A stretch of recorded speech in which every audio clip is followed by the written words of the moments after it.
Assalamualaikum warahmatullahi wabarakatuh. Jumpa lagi dengan saya kembali, Mas Diati SPD, calon guru penggerak angkatan 5 dari Kabupaten Buton.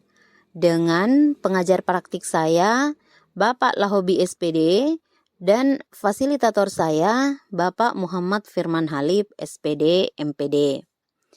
Pada video kali ini, saya akan memaparkan tugas pada modul 2.1 tentang pembelajaran berdiferensiasi.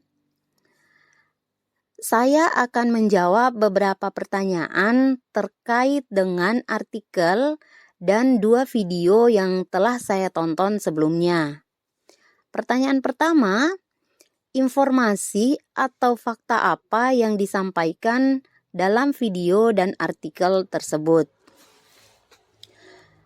Untuk video pertama, informasi yang saya tangkap yaitu tentang 3 strategi diferensial, yakni pertama, diferensiasi konten.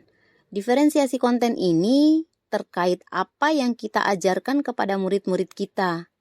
Konten dapat dibedakan sebagai tahapan dalam kesiapan, minat, atau profil belajar murid yang berbeda. Selanjutnya, diferensiasi proses. Diferensiasi proses mengacu pada bagaimana murid memahami atau memaknai apa informasi atau materi yang dipelajari. Ketika kita sudah memetakan kebutuhan belajar murid, maka yang perlu kita pikirkan selanjutnya adalah bagaimana kebutuhan tersebut dapat terpenuhi. Yang ketiga, diferensiasi produk. Diferensiasi produk ini berupa tagihan apa yang kita harapkan dari murid. Ini berkaitan dengan hasil pekerjaan atau unjuk kerja yang harus ditunjukkan murid kepada guru. Produk ini mencerminkan pemahaman murid dan berhubungan dengan tujuan pembelajaran yang diharapkan. Sedangkan pada video yang kedua, informasi yang saya dapatkan adalah bahwa lingkungan belajar itu sangat berpengaruh terhadap kesuksesan implementasi pembelajaran. Apa yang dapat kita lakukan sebagai guru untuk menciptakan lingkungan yang mendukung pembelajaran berdiferensiasi ini? Pembelajaran diferensiasi harus dibangun atas learning community. Komunitas belajar ini adalah suatu komunitas yang semua anggotanya adalah pembelajar. Guru akan memimpin murid-muridnya untuk mengembangkan sikap dan praktik saling mendukung tumbuhnya lingkungan belajar. Karakter iklim belajar di kelas yang menerapkan diferensiasi adalah setiap orang dalam kelas akan menyambut dan merasa disambut dengan baik. Setiap orang dalam kelas tersebut saling menghargai dan merasa aman. Guru memiliki peran yang sangat penting dalam membangun atmosfer lingkungan kelas yang positif. Pertanyaan yang kedua, gagasan baru apa yang Anda dapatkan dari video dan artikel yang Anda lihat? Gagasan baru yang saya dapatkan dari video dan artikel yang saya lihat yaitu pertama, dalam melakukan pembelajaran diferensiasi, kita perlu mempelajari, memahami, dan melaksanakan 3 strategi, yaitu diferensiasi konten, diferensiasi proses, dan diferensiasi produk. Selanjutnya, untuk menciptakan lingkungan yang mendukung pembelajaran diferensiasi, kita harus membangun learning community atau komunitas belajar, memahami karakteristik iklim belajar, dan peran kita sebagai guru dalam membangun atmosfer lingkungan kelas yang positif.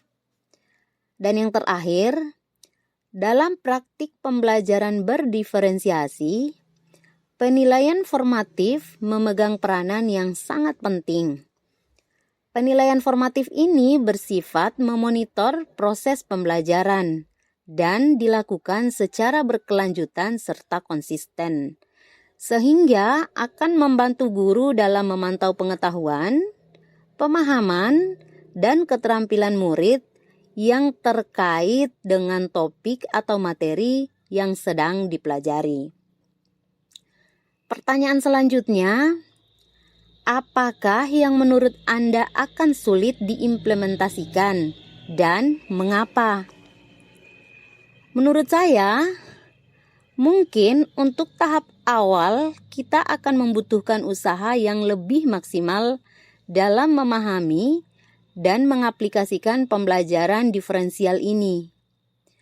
Pada tahap awal ini, sebagai pemula, yang sangat sulit diimplementasikan menurut saya adalah penerapannya langsung di kelas. Bagaimana mengidentifikasi kebutuhan murid yang sangat beraneka ragam dengan kuantitas yang tidak sedikit, kemudian memilih gaya belajar yang dapat memenuhi keseluruhan kebutuhan murid yang beragam tersebut. Dan pertanyaan yang terakhir, pertanyaan apakah yang masih Anda miliki atau klarifikasi apakah yang masih Anda perlukan terkait dengan isi video dan artikel tersebut?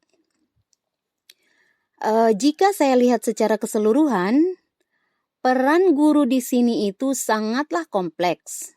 Dilihat dari bagaimana mengidentifikasi kebutuhan murid, memetakan kebutuhan belajar peserta didik kita, kemudian membuat rancangan pembelajaran yang sesuai dengan kesiapan, minat, dan profil belajar murid, melaksanakan pembelajaran tersebut hingga nantinya melakukan asesmen atau memonitor proses pembelajaran dan dilakukan secara berkelanjutan serta konsisten.